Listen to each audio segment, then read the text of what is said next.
સુરત શહેરમાં હત્યાનો સિલસિલો યથાવત રહેવા પામ્યો છે। સુરતના સલાબતપુરા વિસ્તારમાં કિન્નરની હત્યા। સુરતના સલાબતપુરાના ઉમરવાડા વિસ્તારમાં આવેલ ટેનામેન્ટની ઘટના। 49 વર્ષના સजना નામના કિન્નરને ચપ્પુના ઘા મારી કરપીણ હત્યા કરવામાં આવી। કિશન નામના યુવકે હત્યા કરી હોવાનું સામે આવ્યું છે। સુરતની સલાબતપુરા પોલીસ ઘટનાસ્થળે પહોંચી તપાસ શરૂ કરી મૃતક અને આરોપી વચ્ચે ઝઘડો થયા બાદ હત્યા કરવામાં આવી છે તેવું અનુમાન। તમે જોઈ રહ્યા છો એસડી ન્યૂઝ ચેનલ ફેઝર શેખની સાથે। સલાબતપુરા પોલીસ સ્ટેશન વિસ્તારમાં ઉમરવાડા વિસ્તાર છે ટેનામેન્ટ। આ ઉમરવાડા ટેનામેન્ટમાં એક હત્યાનો બનાવ બન્યો છે।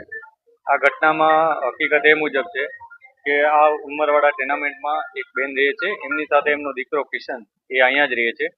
એ કિશનના સંબંધો છેલ્લા ઘણા વર્ષોથી એક કિન્નર સંજના સાથે હતા। છેલ્લા 3 દિવસથી આ સંજના એમની સાથે અહીંયા એમના ઘરે જ રહે છે।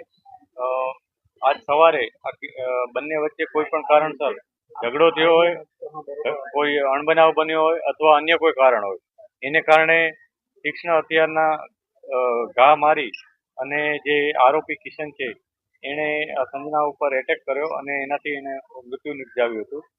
પોલીસ અત્યારે જે આરોપી છે એની શોધખોળ કરી રહેલ છે।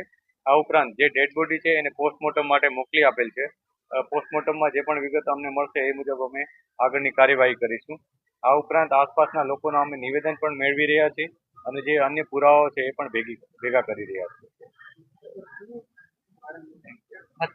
અત્યારે અમે એ બાબતે તપાસ કરી રહ્યા છીએ, કેમ કે જ્યાં સુધી આરોપી અમારા પકડમાં ના આવે ત્યાં સુધી સ્પષ્ટ કારણ કહી શકાય નહીં, પરંતુ પ્રાથમિક દ્રષ્ટિએ એમના મધર પાસેથી જે વિગતો મળી છે એ મુજબ તેઓ 3 દિવસથી હતા અને કદાચ કોઈ કારણસર બંને વચ્ચે બોલાચાલી થઈ હોય અથવા અન્ય કોઈ બાબતનો ઝઘડો હોઈ શકે એને કારણે હત્યા થઈ હોવાનું અત્યારે જણાઈ રહ્યું છે। તેમ છતાં જે વિગત સામે આવશે હકીકત એ મુજબ અમે એવિડન્સ રૂપે એને સામેલ કરી દઈશું।